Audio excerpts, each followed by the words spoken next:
Hi, nice I'm to see you. Annie Hu with Formosa TV. Very nice to Please. Very nice to see you. I appreciate this special interview. And you look as determined and energetic as your book's title suggests. Thank you. That's very kind. Recently, the U.S. has shown strong support for Taiwan regarding UN Regulation 2758. And it says that the regulation doesn't exclude Taiwan from participating in UN system. What are your thoughts on that? Yes, Taiwan ought to be a member of the UN. It's that straightforward. And so I hope the Biden administration will take an even stronger position, not only saying that it's possible, but saying that it is necessary. It would be the right thing for the world. It would be the right thing for the people of Taiwan. So you do agree that the U.S. government should recognize Taiwan as a sovereign nation? Yes, absolutely. Yes, because I live it. When I come visit Taiwan, I experience it. It has its own rules. It has its own property rights. It has its own international trade agreements.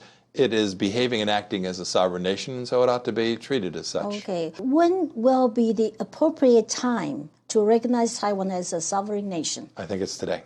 Today? I think it was actually yesterday.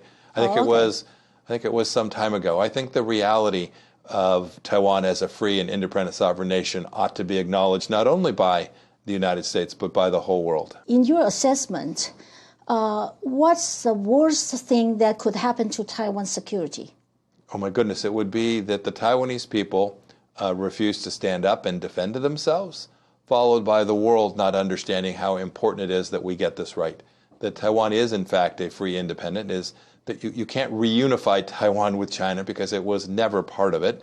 And we need to recognize that and then put in place the pillars of ensuring that that never happens. And for me, this is important because it's not about what would you do if China invades.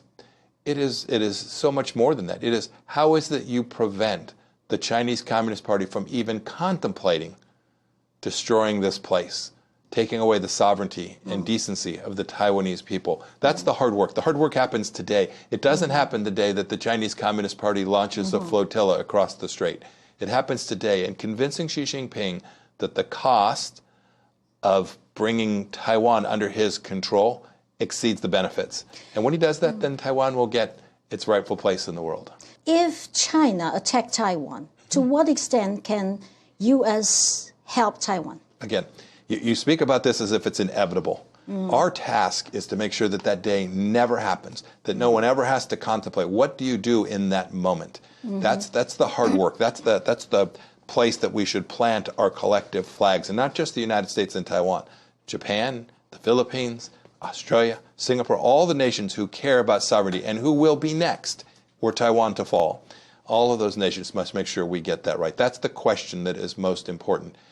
In the event that Xi Jinping begins a physical attack on this place, I am very confident that the United States will respond. But it's difficult. It is a hard problem set, just as we see. Once you lose deterrence, and who knows that better than the Ukrainian people? Once you lose deterrence, once Vladimir Putin invades Europe and begins killing Ukrainian babies, it is very difficult to get back that deterrence that you lost. So the hard work has to be preparatory, not reactionary.